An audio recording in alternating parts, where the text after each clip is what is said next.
Saya kira tidak ada yang keliru kan gitu. Ya. Ketika beliau bergabung, beliau sebagai wakil gubernur punya hak sebagai warga negara untuk menentukan pilihan kemana dia bersama partai politik. Merasa cocok dengan Gerindra, alhamdulillah kami welcome. Dengan kemudian. Oh enggak, tim 1 solid sampai sekarang. Ketua Nasdem Provinsi Pak Rudi masih tetap cuman untuk TPD tim pemenang daerah kan dipercayakan kepada Pak Kasalik. Perpolitikan hari ini itu kita lihat pada konteks semiotika.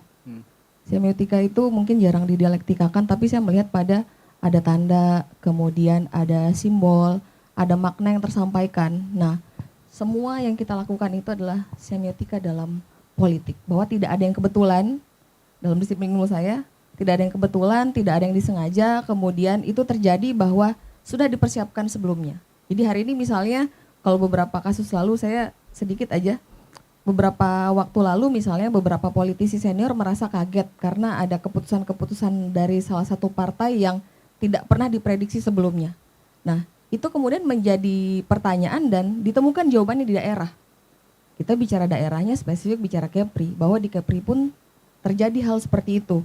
Misalnya ada orang dari partai, petinggi partai kemudian tidak menyampaikan bahwa ada orang dari partainya yang kemudian berpindah kendaraan lain. Nah jadi hal-hal itu saya tutup kembali pada bicara politik is bicara lokal gitu. Jadi kita bicara scoop hari ini debat itu memang kita berbicara maksudnya mengenai pusat. kepindahan Bu Marlin ke Mas Agus yang ngomong bukan saya. Ya faktanya memang seperti itu. Iya. Jadi beberapa politisi yang tempo hari gemes gitu karena keputusan Jokowi itu sebenarnya wajar.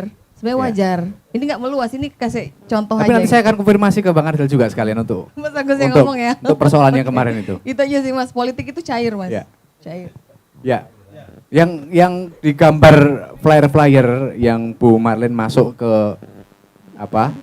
tim nomor 2 itu tuh gimana sebenarnya? Iya, memang secara formal dan administratif satu Ibu Marlim itu adalah hari ini ketua dewan penasehat. Ketua dewan penasehat. Tim kampanye daerah Prabowo Gibran di Kepri. Kemudian beliau juga sudah mengantongi KTA Gerindra. Sudah mengantongi KTA. Sudah mengantongi KTA Gerindra. Jadi beliau sudah menjadi bagian kader anggota Partai Gerakan Indonesia Raya di Kepri. Ya. Jadi saya kira tidak ada yang keliru kan gitu. Ya. Ketika beliau bergabung, beliau sebagai wakil gubernur punya hak sebagai warga negara untuk menentukan pilihan kemana dia bersama partai politik. Merasa cocok dengan Gerindra, alhamdulillah kami welcome. Kalau besok Ibu Lina juga mau bergabung, kita sangat terbuka untuk menerima. Termasuk sahabat saya Mas Pur, misalnya nanti gitu. Ya, jadi kita terbuka Mas. Ya. Siapa saja. Jadi dirugikan nggak Mas Pur? Yang mana nih Mas? Ya, bergabungnya Bu Marlin ke itu dari sesuai undang-undang politik orang bebas untuk bebas ya, boleh memang. Milih partai masing-masing enggak apa-apa. Kan kalau udah dijawab Pak Rudi itu kalau kemarin bukan pengurus dari Nasdem ya. Ya itu ya haknya beliau. Betul. Kalau mau ke PKB pun kita persilahkan juga. Kalau keberuntungan Gerindra masuk Gerindra ya monggo nggak apa-apa juga. Ya.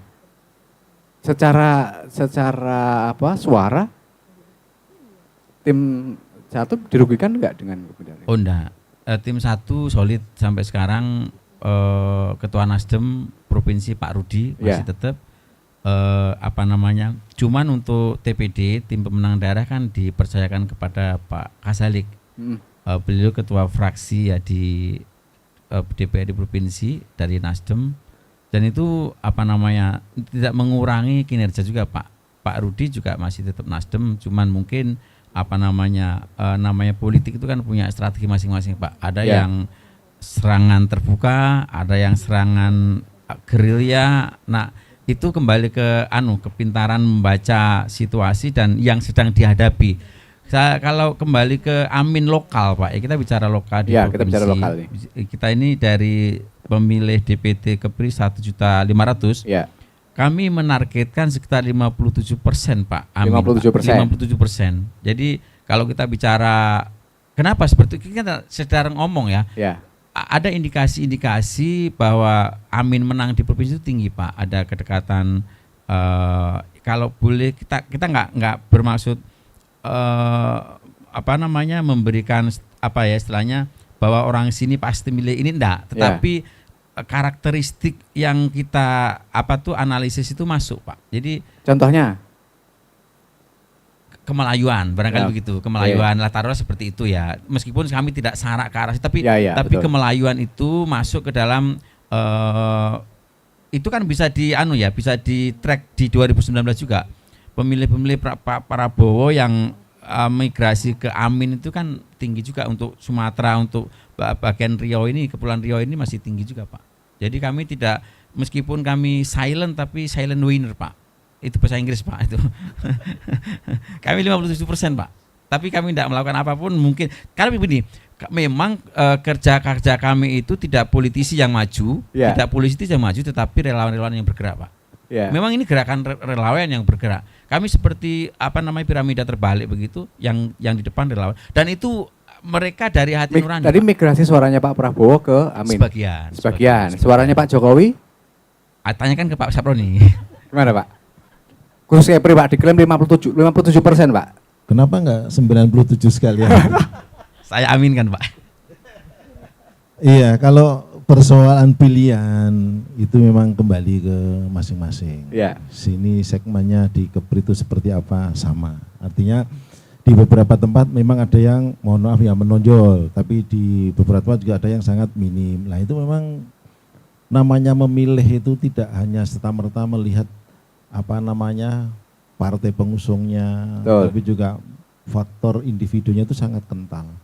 Nah, kayak Mas Ganjar itu, ya saya mohon maaf lah, kalau untuk di Jawa Tengah kan seru sekarang kan. Betul, ya. Wes, pokoknya kita di medsos rame, nggak apa-apa itu, biar Jawa Tengah malah moncar terus kan. Di Madura juga seru karena itu basisnya Pak Mahfud, bahkan yang terkini ada yang persoalan penembakan itu, biarkan aja itu situasi seperti itu. Karena apa? Nanti disitulah akan tersaring dengan sendirinya. Di Kepri kita balik. Ya, di Kepri kita. Gimana pilihannya Pak Jokowi gitu kan? Orang-orang yang wajib memilih.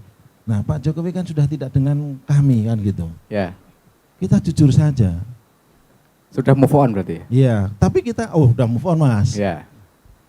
Kalau tadi disinggung siapa tadi itu yang pindah ke Bu Marlin. udah punya KTA lah. Ya. Kami lebih gede lagi Mas.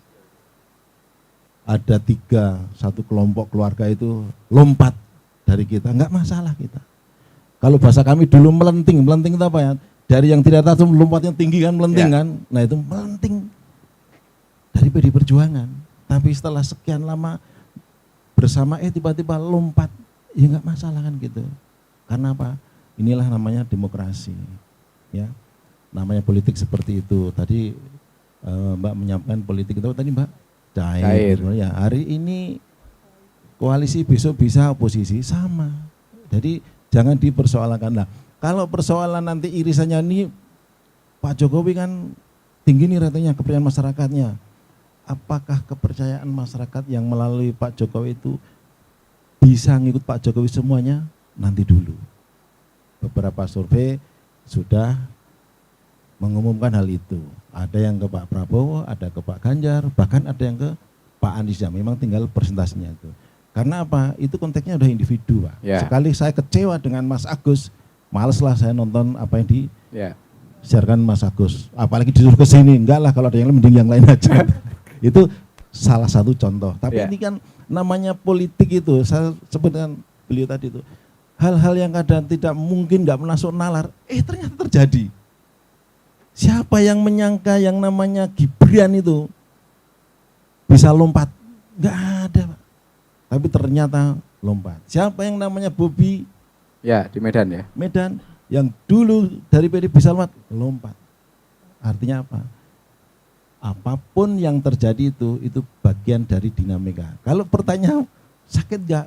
Nah nanti kalau yang sekarang kan kelompatan ini, suatu saat ditinggal, nah baru merasakan kan gitu Mas. Jadi nggak apa-apa.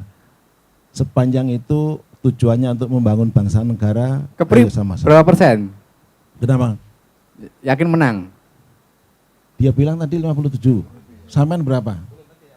Lah kalau sampean di atas 50 habislah saya kan gitu. Iya gitu kan. 46 kita. Oh, 46 secara nasional. Ya, Di Kepri berapa? Di Kepri? tapi kalau prinsip kami, Kepri di atas 50 sekitar 53%. 53%. Iya. Enggak Lebih. apa-apa. Iya. Kepri ini kita Ya. cerita Kepri loh ya. Iya. Nah, bukan karena hitung-hitungannya kami ada. Jadi penduduk Kepri itu yang DPT 100 mohon maaf ya, yang dari 1.500. Jawa itu Hmm. itu 32%. 32%. Nah, terus yang di Kota Batam 34%. Nah, ini mohon maaf ini bukan kita kesukuan, Ya, ya. tapi rasa itu pasti ada. Nah, belum lagi nanti ditambah yang simpatisan kader dari masing-masing partai. Itu yang saya tekankan. Kenapa? Di beberapa kami turun di beberapa tempat yang namanya kesukuan itu paling efektif. Yang namanya sentuhan agama paling efektif. Kalau urusan partai belum tentu semua efektif. Kenapa? Saya mungkin cocok dengan orangnya, nggak cocok dengan partainya. Saya cocok dengan partainya, tapi nggak cocok dengan calegnya atau orangnya atau dalam tanda kutip capres cawapresnya lah. Makanya dari itu kedekatan itu yang kita sentuh. Dari agama pun sama. Tidak gampang, mohon maaf ya, untuk mempengaruhi orang terkait dengan agama, memilih dengan agama yang berbeda. Itu tidak gampang. Kecuali memang orang yang sudah betul-betul memahami secara luas. Jadi jangan lihat suku, agama, ras, dan golongan. Nah itu baru pas. Gitu. Jadi 53%. Ya kami 53%. 53%. Luar biasa. Baik Mas, ini kalau sudah 53 ya, Ya, udah habis mereka sudah berdua, habis. Mas. Sudah habis Mas, itu realistis apa tidak? Malah nombok 57 sama Iya, 53, nanti 110% bisa itu. minus. Tapi memang gini Mas, ini saya sedikit buka kartu lah, nggak apa-apa lah ya. Banyak juga nggak apa-apa Ya, Mas. buka kartu sedikit. Memang Kepri khususnya Batam ini, kami dari tim TKD itu memang diminta kerja keras. Ya. Ya, kerja keras. Kerja keras memang dari beberapa bulan yang lalu itu memang kita sedikit tipis masih kalah. Ya, Oke. masih kalah. Nah, hari ini saat ini kita punya data Sumatera itu Prabowo Gibran sudah unggul 46%. Sumatera ya? Sumatera. Sumatera. Maka dengan kerja-kerja keras juga teman-teman tim TKD Koalisi Prabowo Gibran di Kepri Batam ini, itu juga kita sudah mulai merapat dan bisa melampaui teman-teman yang lain. Berapa? Melampaui teman-teman yang lain. Saya masih belum bisa menyebut angka. Nanti berarti, pada debat-debat berikutnya akan kami bocorkan semuanya. berarti Intinya, belum gede banget berarti. Intinya, ya saya kalau belum melampaui dengan target belum bisa bicara Mas. Ada target kami. Ya, ya. Ada ya. target kami. Kenapa? Batam ini kalau tidak salah pemilih pemulanya itu memang menjadi sasaran kami, fokus kami untuk membidik mereka, Oke. menggarap mereka. Pemilih pemula milenial di Batam itu Mas Rebi 55 apa 65. Ini jujur sahabat kami yang milenial ini, teman-teman kami menjadi sasaran utama bagi kami untuk Prabowo Gibran. Ya, Dan sekitar, kami yakin, sekitar 500-an. ya kami yakin mayoritas akan ke nomor 2. Maka tunggu saja debat-debat berikutnya akan kami bocorkan data yang sebenarnya. Saya tidak menyebutkan 57, 53, tapi insya Allah kami lah yang akan unggul. Berarti masih bisa goyah atau Iya, kalau nggak insya disebutkan. Allah. Gitu. Ya. Mbak Angel kira-kira ini kita tarik ke lokal. Jadi debat ini secara nasional, kita tarik di fenomena di lokal. Lah, pola-pola komunikasi dari capres, cawapres itu sejauh mana untuk di penerimaannya di sini? Di Kota Batam. Di Kota Batam dan Kepri misalnya. Kepri. Ya. Saya jadi bimbang ya. Jadi kalau misalkan yang saya lihat ini suara milenial itu masih tinggi, Mas. Betul. Ya, jadi 60% itu yang dari, benar. Ya. Jadi itu pun juga berpengaruh ke provinsi yang lain, ke Oke. daerah yang lain dan termasuk di Kota Batam. Dan itu efeknya datangnya dari media sosial. Media sosial. Keuntungan yang diperoleh dari Prabowo Gibran ini adalah Gibran punya massa dia di media sosial, banyak sekali di Twitter itu, ya kan? Dan pasti bukan hanya Gibran aja, tapi sosok Gibran sebagai anak seorang presiden saat ini ya kan, dan itu masanya milenial, dan Jokowi pun punya masa milenial, jadi masih unggul untuk paslon nomor 2 untuk dari segi milenial. Makanya dari awal saya sudah sampaikan tadi, apakah ini sasarannya mau kemana, apakah ke pemilih pemula atau yang sudah terbiasa memilih begitu. Yang saya lihat kalau dari ketiga, ya tadi di awal saya konsisten bilang bahwa untuk dua paslon 1 dan paslon 3 itu memperlihatkan bahwa yang tua yang paling oke, karena bahasa tubuhnya terlihat seperti itu begitu kan. Dan sempat di paslon yang kedua ini diremehkan karena memiliki karakteristik yang berbeda. Tapi yang kita lupa adalah masa mereka tuh banyak sekali begitu. Masa mereka di sini Prabowo terangkat karena Gibran punya masa begitu. Ya kan? Punya masa yang masanya itu masa hidden ya, tidak terlihat. Mereka tidak berkoar-koar, tidak memperlihatkan dengan bentuk kampanye, tapi mereka akan berkoar-koar menarik suara melalui media sosial itu. Jadi ya sampai sekarang ya, saya bukan tim pemenang ya, mohon maaf ya, tapi yang saya lihat itu ya masih unggul di paslon kedua, tapi jangan lengah begitu, begitu. Maksud saya begitu. Dari pancaran dari media sosial segala macam. Yang saya lihat begitu, karena yang memang paling unggul begitu. Tim pemenangan Jokowi pun menang karena citra yang dibangun di media sosial seperti itu begitu. Itu kita nggak boleh skeptis ya, begitu, bahwa memang media sosial itu sangat berperan penting begitu untuk pemenangan apapun begitu. Baik, aku gongnya Mas Robi nih. Sama sekaligus mengomentari kepindahan Bu Marlin tadi, sejauh mana pengaruhnya terhadap kontestasi politik di Kepri. Kalau kepindahan Bu Wagub tuh udah kita bahas 2 minggu yang lalu ya. Jadi memang itu kan pilihan strategi politik individu Bu Wagub. Mungkin lebih dekat lagi, Mas. Mungkin beliau merasa nyaman di perahu yang baru. Kebetulan juga nggak pengurus inti di Nasdem Provinsi Kepulauan Riau.